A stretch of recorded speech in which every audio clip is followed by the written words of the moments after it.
Disabled people of Reddit, what is something we do that we think helps but it really doesn't? Deefy here. I appreciate it when I tell people I'm deaf and they don't act like I just told them my dog died.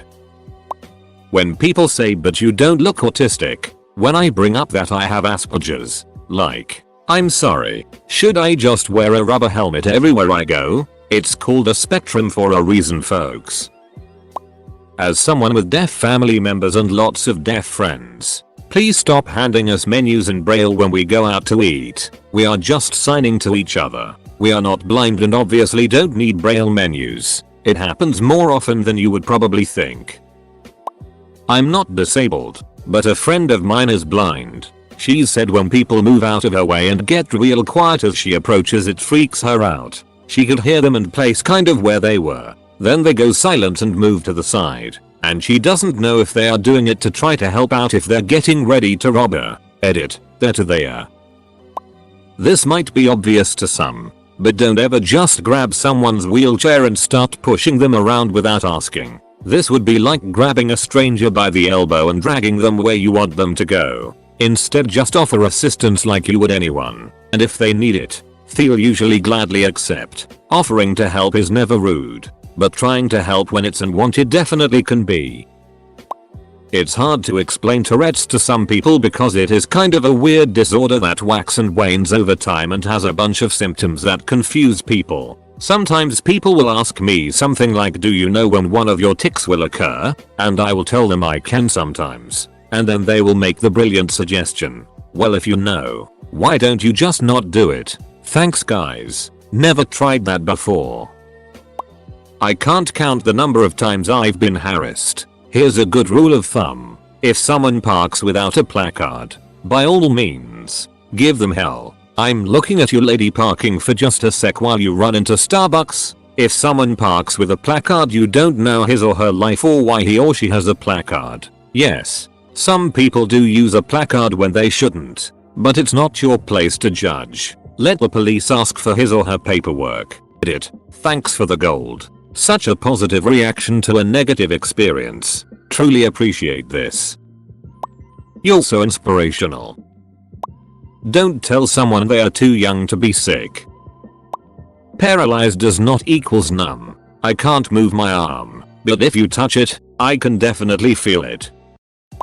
Autistic here. If you all could stop putting Facebook filters on your pics and reposting I love my autistic son posts, that'd be great. I don't want this disorder. To me, it feels like you're saying my son is a retard but I love him. It's very offensive and devalues us outside of our problems.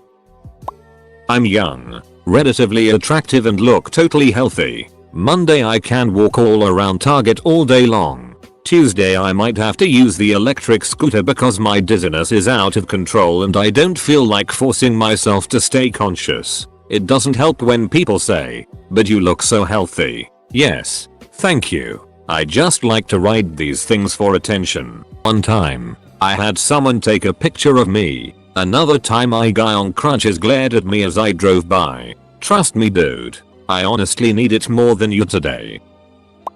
I have epilepsy, which I feel like doesn't hugely count. I constantly have people suggesting ways to magically cure my seizures, such as telling me to smoke weed. Marijuana with the THC extracted helps juvenile myoclonic epilepsy to my knowledge, and some people will say it does help them to smoke it as well. Also, calling ambulances every time I have a seizure, and trying to help hardcore after having one. Sometimes they can be super rough and an ambulance and tons of help is totally needed. But if I say I'm fine lol. It always sucks when I'm perfectly fine, other than a bit sore and exhausted after. But I'm stuck in the hospital for hours. Canadian healthcare is sloo-wimo, when I'd rather just be at home chillin' on the couch. I'm disabled. Speaking only for myself. Don't help me without asking and me saying yes. If I look like I'm struggling to carry something, but I say that I'm fine, just let it go. It can actually dangerously throw me off balance if you try to take things from me. Ask how the disability happened if you're in a casual or fun environment. Seriously, if the story is tragic, it ruins the night. Call me an inspiration. Here's an explanation of inspiration porn. The last sentence is great. And here's Stella J. Young's incredible TED Talk on the subject. Support organizations like Autism Speaks, which, among many evils, does not tolerate the voices of actual people with autism. Participate in caregiver deification, which assumes that caregivers are somehow special. This phenomenon hurts both caregivers and people with disabilities. Seriously, caregivers who murder people with disabilities are often treated sympathetically by the media. DOS. Be the friend that responds to requests quickly and without making a scene. A friend who will respond to "Hey, could you shuffle these cards for me?" by shuffling the cards and handing them back is worth their weight in gold. Suggest an alternative activity if the planned one is inaccessible. Support efforts to improve accessibility. You wouldn't go grabbing random people in the street, so why the exception for blind people? If you want to offer assistance, that's fine, but speak up, clearly direct your enquiry, and don't make physical contact without prior permission. Whenever people realize I tell them I have high functioning autism and they're giving really exaggerated movements and voices, not only does it make you look stupid and insensitive, but it stops me from learning and practicing the emotional cues I lack. I'm not sure if I count on this thread, but I have mild autism that manifests in the form of social awkwardness and reclusiveness. Saying be social, you're totally not alone in this world, doesn't fix the lack of what I'd call substantial friendships. I have a teenage niece who's deaf, and more than a couple of times we've gone to the airport for a trip. There is an airline attendant waiting for her with a wheelchair. She usually just smiles and jumps on for the ride. BTW, she's in her track and field team at school. I'm deaf, and no shouting at me or raising your voice isn't helping. Neither is being a weirdo by exaggerating your lip movements and talking very slowly. If communication attempts fail, I'm not bothered by you grabbing a pen and paper, but any suggestion that it doesn't matter or never mind and you've probably hit the big red button. More than. Not inviting me to places they think might be difficult for me to navigate. I am smart enough to know what I am up for and what I am not. Give me the option, don't try and spare my feelings by not asking me. My older sister is now the best about this. The kids and I are going to climb Mt. Washington. Want to come? Yes, I do. I can take pictures and drive the car to the top and meet you. And an awesome day was had by all. Don't limit me. My disability does that enough. Very specific thing, but this bugs me on a daily basis. Bus drivers who wait until you get to the exit of the bus before lowering the bus to reduce the gap between step and pavement. We have nifty buses that raise and lower via hydraulics. This is the equivalent of just outright tipping me off the bus, because I'm already unsteady on my feet and likely to fall without the ground disappearing from under me. A moving floor is way worse than a small step. I promise you. The intention may be good, but the implementation is god awful. I have talked to various bus drivers about it, and the good ones now don't do it to me or other people with mobility issues. But it's a huge failure of training. Don't call me an inspiration. Be your own damn inspiration. Asking in a slow loud voice if a disabled person needs something. I have cerebral palsy. I love when people help me, but please always ask first. And if I say, no thanks, I've got it, then go on with your day. Or better yet, strike up a conversation.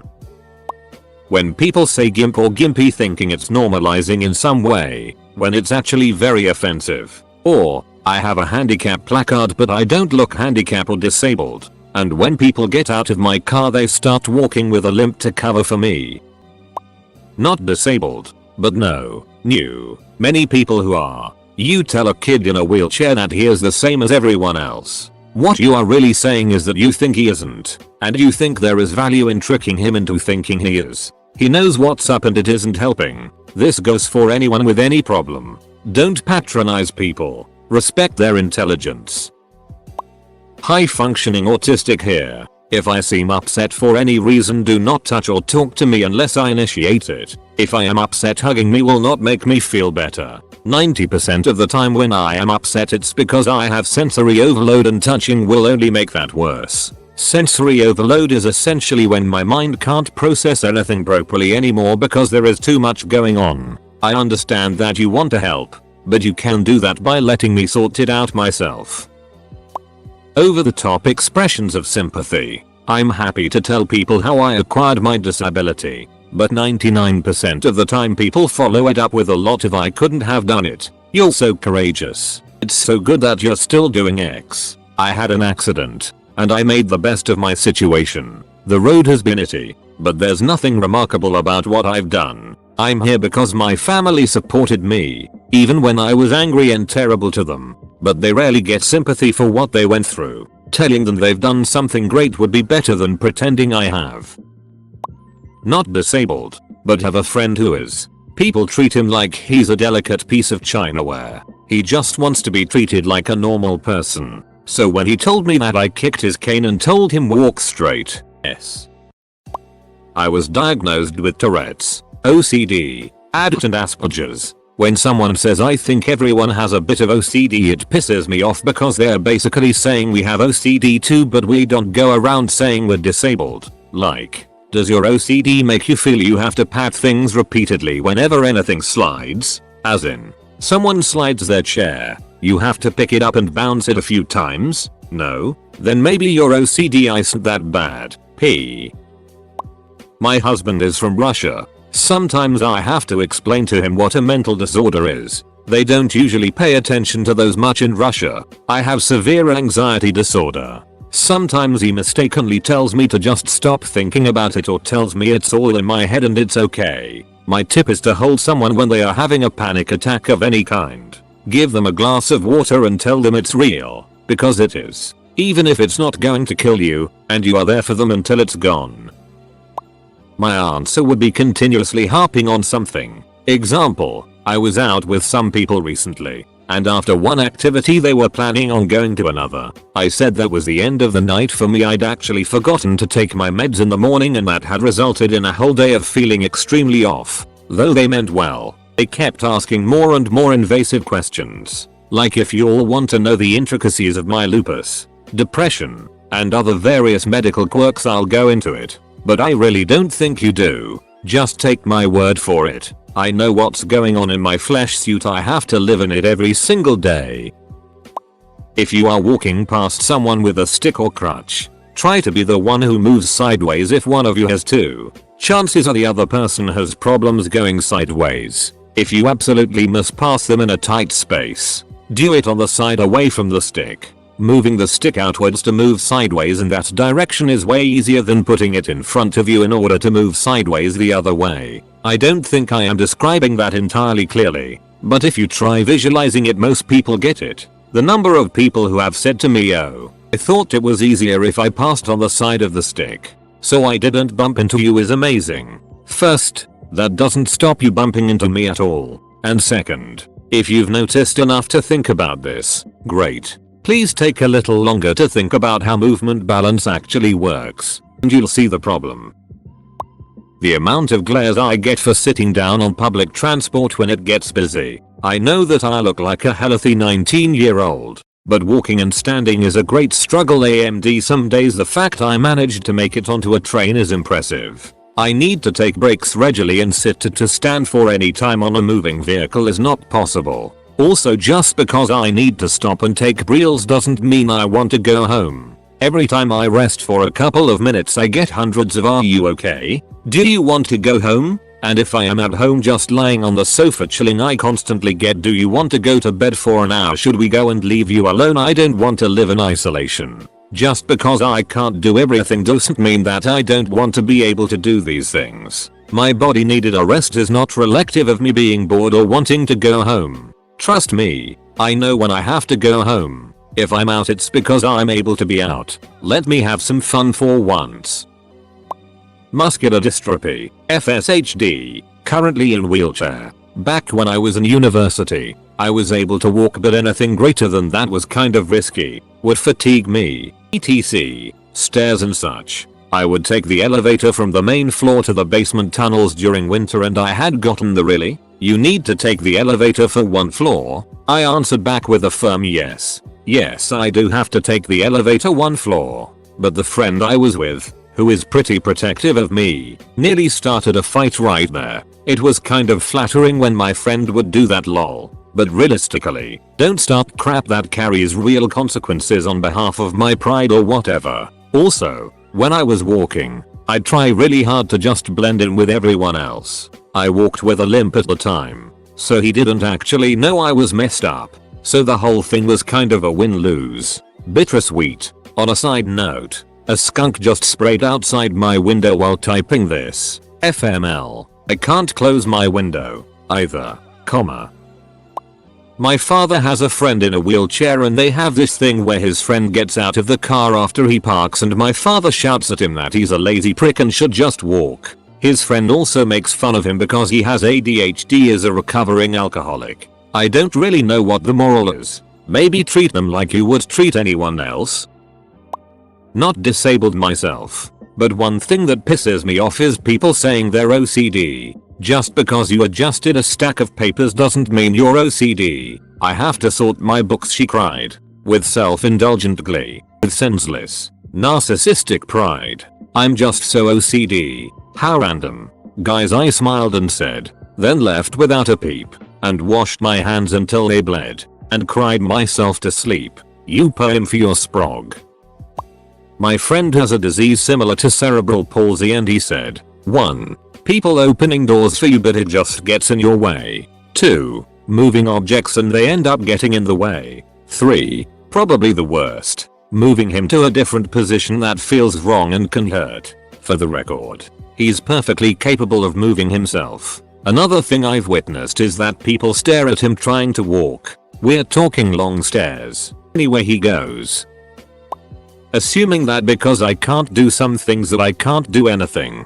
I have back pain, and my mom will do all kinds of basic things for me that I am capable of doing. I always have to stop her and remind her that there are plenty of things I can still do, and while I know she just wants to help, the bigger help is letting me do the things I am capable of doing. Needing as much help as I do is frustrating, and doing the things I can do for myself gives me a sense of normalcy and can be empowering at times.